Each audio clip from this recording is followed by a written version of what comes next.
नमस्कार।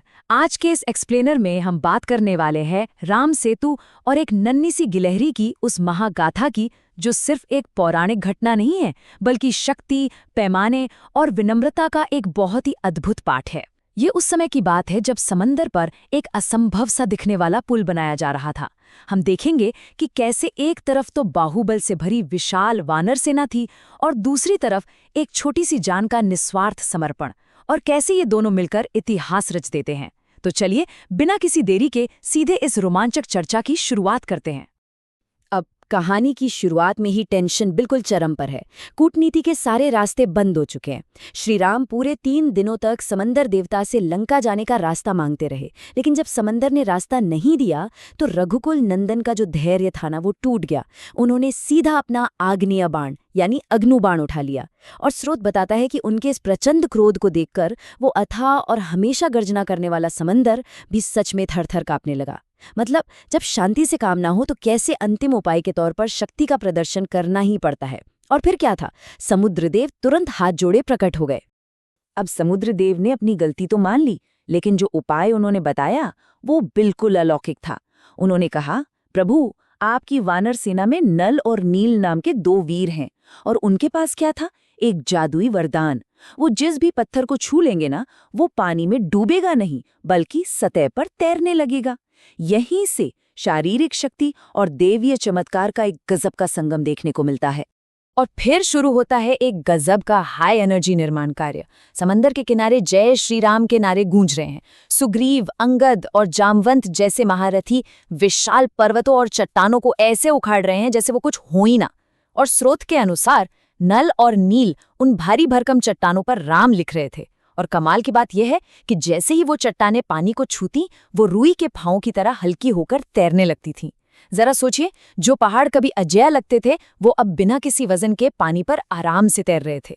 सच में आस्था क्या कुछ नहीं कर सकती। भाग 1। लंका में अहंकार। एक राजा का कमजोर अहम। समंदर पर तो पुल बन रहा था, लेकिन लंका की चारदीवारी के अंदर का माहौल बहुत अलग था। ये एक बहुत ही शानदार कॉन्ट्रास्ट है। एक तरफ रावण है। जब उसे पता चला कि पत्थर पानी पर तैर रहे हैं तो अंदर से तो उसका अहंकार बुरी तरह हिल गया, लेकिन बाहर से एक बड़ा सा अट्टहास और इनकार। वो खुद को दिलासा दे रहा था कि क्या पत्थर कभी तैरते हैं? ये सिर्फ एक भ्रम है, मैं तो अजेय हूं। वो पूरी तरह से एक डिनायल में जी रहा था। और दूसरी तरफ है मंदोदरी। वो बिल्कुल जमीनी हकीकत देख रही थी। उनकी स्पष्ट चेतावनी थी कि सीता को लौटा दीजिए। जो इंसान पत्थरों को तैरा सकता है वो कोई साधारण मनुष्य नहीं है। विनाश तय है। ये अंध अहंकार और असल हकीकत के बीच का एक जबरदस्त टकराव है।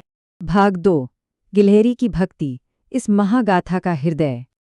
अब इन गरजते महासागरों और राजाओं के अहंकार से थोड़ा दूर चलते हैं, वापस उसी समंदर किनारे। जरा इस दृश्य को इमेजिन कीजिए जो हमारे स्त्रोत में बताया गया है। एक तरफ पवनपुत्र हनुमान और बाकी शक्तिशाली वानर हैं जो अपने चौड़े कंधों पर बड़े बड़े पहाड़ उठाए हुए हैं, और ठीक उनके पैरों के पास एक बिल्कुल नन्ही सी गिलहरी है। उसका काम क्या है? वो रेत में लौटती है, पत्थरों के बीच जाती है और अपने बालों में चिपके रेत के उन नन्हे कणों को दरारों में झाड़ देती है। मतलब शारीरिक शक्ति और क्षमता का जो ये अंतर है ना, वो सच में रोंगटे खड़े कर देने वाला है। एक तरफ पहाड़ और दूसरी तरफ रेत के छोटे छोटे कण। हनुमान जी को चिंता हुई कि कहीं ये नन्ही सी जान किसी चट्टान के नीचे ना आ जाए। उन्होंने उसे हटने को कहा, लेकिन उस गिलहरी ने जो जवाब दिया ना, वो इस पूरी कहानी का सबसे प्योर और इमोशनल हिस्सा है। उसने बहुत ही कोमल आवाज में कहा, मैं कोई पर्वत तो नहीं उठा सकती, लेकिन माता सीता की मुक्ति के लिए मेरा कुछ योगदान तो होना ही चाहिए। उसे अपनी शारीरिक सीमाएं पता थी, लेकिन उसका दिल पूरी तरह से समर्पित था। वो दरारों को भर रही थी, क्योंकि जो वो कर सकती थी वो पूरी निष्ठा से कर रही थी। अब जाहिर सी बात है, विशाल वानर सेना उस छोटी सी गिलहरी को देखकर हंसने लगी। लेकिन तभी प्रभु श्री राम ने उन्हें शांत किया, और स्रोत ये स्पष्ट बताता है कि श्री राम ने उस गिलहरी के लाई हुई थोड़ी सी रेत को वानरों के लाए विशाल पर्वतों के बिल्कुल बराबर अहमियत दी।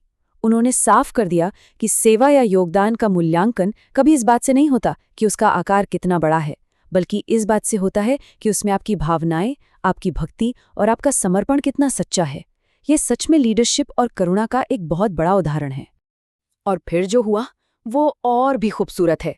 श्री राम उस गिलहरी के निस्वार्थ समर्पण से इतने भावुक हो गए कि उन्होंने उसे बड़े ही प्यार से अपनी हथेली पर बिठा लिया और फिर उन्होंने बहुत ही स्नेह से उसकी पीठ पर अपनी 3 उंगलियां फेरी। स्रोत के अनुसार ऐसा माना जाता है कि प्रभु के उसी दिव्य स्पर्श के कारण आज भी गिलहरियों की पीठ पर वो 3 धारियां मौजूद होती हैं। ये महज कोई शारीरिक निशान नहीं है, ये दिव्य प्रेम, आशीर्वाद और स्वीकार्यता का एक हमेशा हमेशा रहने वाला प्रतीक है। भाग 3 सागर पार और मंडराता साया, विजय और मनोवैज्ञानिक युद्ध। अब कहानी में रफ्तार बढ़ती है। वानर सेना की जो स्पीड थी ना, वो लिटरली हैरान करने वाली थी। दिन 1 पर निर्माण शुरू होता है और सिर्फ 5वें दिन, जी हाँ, केवल 5वें दिन तक लंका तक का सेतु पूरी तरह से बनकर तैयार हो जाता है। ये कोई आम इंजीनियरिंग नहीं थी, ये एक ऐसा वास्तुशिल्प का चमत्कार था जिसे असंभव माना जाता था, लेकिन इसे सिर्फ 5 दिनों की अनथक मेहनत और अटूट भक्ति से पूरा कर लिया गया। और जरा इस सेतु के पैमाने के बारे में सोचिए। हमारे स्रोत में एक बहुत ही अकल्पनीय आंकड़ा दिया गया है, 800 मील। समंदर का सीना चीरकर बनाया गया ये राम सेतु 800 मील लंबा और चौड़ा था। इतना विशाल कि पूरी की पूरी वानर सेना ने इसे पार किया और लंका के सुबेल पर्वत पर जाकर अपना डेरा डाल दिया। ये सिर्फ ईंट पत्थरों का पुल नहीं था, ये रावण के उस अजेय होने वाले घमंड पर एक सीधा और बहुत बड़ा प्रहार था। लेकिन रावण भी तो चुप बैठने वाला नहीं था। जैसे ही उसे पता चला कि राम की सेना लंका की दहलीज तक आ चुकी है, उसने एक बहुत ही डार्क मनोवैज्ञानिक खेल खेला। उसने विद्युत जीव नाम के एक मायावी राक्षस को बुलाया और उसे एक ऐसा खौफनाक स्वांग रचने का आदेश दिया जिसका एक ही मकसद था, माता सीता के दिमाग पर सीधा वार करना और उन्हें मानसिक रूप से तोड़ देना। ये किसी शारीरिक युद्ध से कहीं ज्यादा खतरनाक था। ये सीधे सीधे दिमाग से खेलने की एक क्रूर चाल थी। और हमारी आज की ये चर्चा यहीं एक बहुत बड़े सस्पेंस पर आकर रुकती है। आखिर वो खौफनाक मानसिक भ्रम था क्या? क्या माता सीता रावण के उस मायाजाल में फंस जाएंगी? ये एक बड़ा सवाल है। लेकिन जाते जाते इस एक्सप्लेनर से जो एक सवाल हमें अपने आप से पूछना चाहिए वो ये है कि क्या हमने भी कभी किसी बहुत बड़े उद्देश्य के लिए कोई छोटा सा ही सही लेकिन सच्चा योगदान दिया है? क्योंकि जिस तरह उस नन्ही गिलहरी का प्रयास इतिहास में अमर हो गया, वैसे ही सच्ची नीयत से किया गया कोई भी काम कभी छोटा नहीं होता। इसी विचार के साथ आज का ये एक्सप्लेनर खत्म करते हैं। जुड़ने के लिए बहुत बहुत शुक्रिया।